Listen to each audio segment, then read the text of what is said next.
This is Dr. Thomas Todd, and I came here to practice general practice in August of 1962. I was born and raised in Cincinnati, over in College Hill. My family, mother and father, were both born in Cincinnati, graduated from Hughes High School back in the 20s. And I was born in 1933, and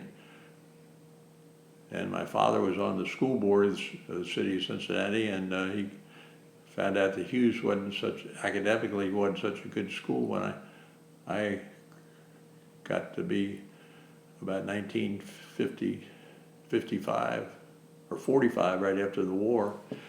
And so he sent me to Walnut Hills, where my sister had gone to Walnut Hills. And then I graduated from Walnut Hills in 1951 and went to Duke University. It was right at the time of the Korean War. And I graduated with Duke in 3 years, and then went to medical school 4 years, and took a rotating internship down at the Medical College of Virginia in Richmond. And then at that time, in fact, as they drafted doctors up until 1993, this was being 1959, I elected to go into the service, and I went in the Navy and was stationed out in San Diego, and then came back and took a year of internal medicine residency, which was, I had one child at that time. I'd been married in '58, right after I graduated from medical school, and anyway, in the residency, you had to be on call every other night, and it just wore me out. I had another child in the spring, so after 1 year of residency, I just elected to go into practice, and I happened to be down at the Holmes Hospital, which was down at the university at that time, and this telephone operator there knew of a doctor out in Glendale who was looking for a partner. So I got together with him, and my parents had friends that lived in Glendale, and so I knew Glendale, what a nice place it was. So I came out, and I started then with Dr. Hanna on a salary in August of 1962. And that was hit off very well. I was started making house calls and going down to the Stearns and Foster Company as a physician down there for doing pre-employment physicals. And then in the practice, and the practice that after Dr. Fasold's death, about 3 years before, kind of fallen off, so that you have to have a lot of patience. So it was a lucky break for me. I got a lot of patience and was very satisfied, and enough after a year I decided I would stay here. And at that time there weren't any houses for sale in Glendale, so we ended up building a house over on Oak Drive that was being developed by a good friend of mine that I'd known ever since high school, Mike Haydock. And so that turned out good, and then kept practicing. And actually, Dr. Hanna was retired in about 1970, and a fellow by the name of Dr. Gene Thompson, who had practiced up at Oxford and now was at Springdale, lived very close, and he talked him into coming. And so actually for a couple of years, we had 3 doctors at the office, although Dr. Hanna wasn't very busy. And it's interesting as you think of medicine today and what it was at that time. Dr. Fasold and Dr. Hanna each had one office, so you brought one patient in and talked to the patient, took care of him, sent him out, and then sent in another patient in the same office. So there was a lot of time wasted, whereas present day, every doctor has 3 or 4 offices, and they're all filled up. And then you you don't spend a lot of time letting patients in and out. But actually, when Dr. Thompson came, we added on to Dr. Hanna's house there, where the office was, right at the corner of Sharon and Willow, which had been an office for actually November of 1941, just a month before Pearl Harbor.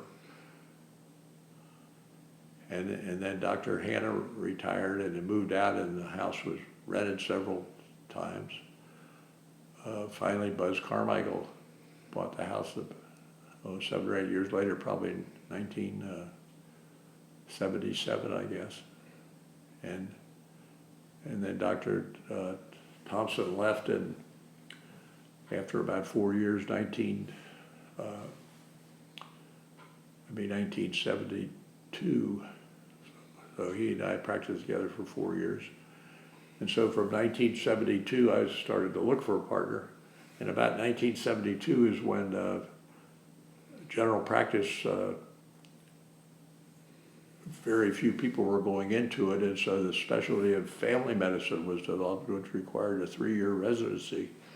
And I was very fortunate. One of the drug salesmen had called in on the office. He had a son who was taking a residency down in Baltimore in family medicine, and so I talked to him, and actually that was Barry Webb, and he finally joined the practice then in 78, so I was in solo practice there for about 72 to 78, so or it could have been 77, I'm not sure exactly, but it was 5 or 6 years anyway. When you're the only doctor practicing, that was pretty tough. And also in 1968, we had no hospitals out in this area, and Dr. Hanna had been on the staff at Christ Hospital, and he also went to Holmes Hospital. And so I did those two things, those two hospitals. And then in 1968, when Martin Luther King was assassinated, to go down Vine Street to go to the hospitals downtown, which we were called the Pill Hill Hospitals. You saw the National Guard with some machine guns down there, so the families didn't like to go down into that kind of neighborhood. So, and then in 1970, 2 years after that, Bethesda North was built over in Montgomery, which is about 12 miles from here in Glendale, and then in 1977, Mercy Hamilton put a satellite hospital in Fairfield, which is 7 miles. So I guess at the time that I was in practice, I changed my primary hospital from Christ to Bethesda North to Mercy Fairfield. It kept getting closer and closer. Dr. Hanna had always had a great desire to put a hospital on the property at Maple Knoll, when at that time was a home for unwed mothers, but it never could get passed, so it never came about. And actually, when Dr. Hanna or Dr. Webb came in 1977, 78, the practice really got busy, and we decided that because of his training and whatnot, we better move to a bigger facility. So we were fortunate to find a lot. There was a Sohai gas station that was closed right up there at the corner of Springfield Pike and Sheridan Road. And we opened our practice there in 1982, and which is still going. We called it our practice Glendale Family Practice, but Springdale wouldn't give us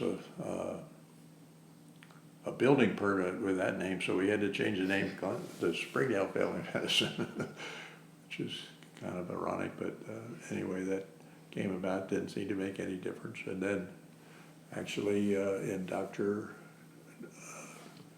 Webb was there in 77, Dr. Hansher came in 1988, and actually my greatest compliment I ever had was my son, first of all, went into family medicine, and then he joined me in practice in 1996. And and then in 2003, after being in practice for 41 years, I decided that was time to retire. my wife wanted me to retire, so I did retire.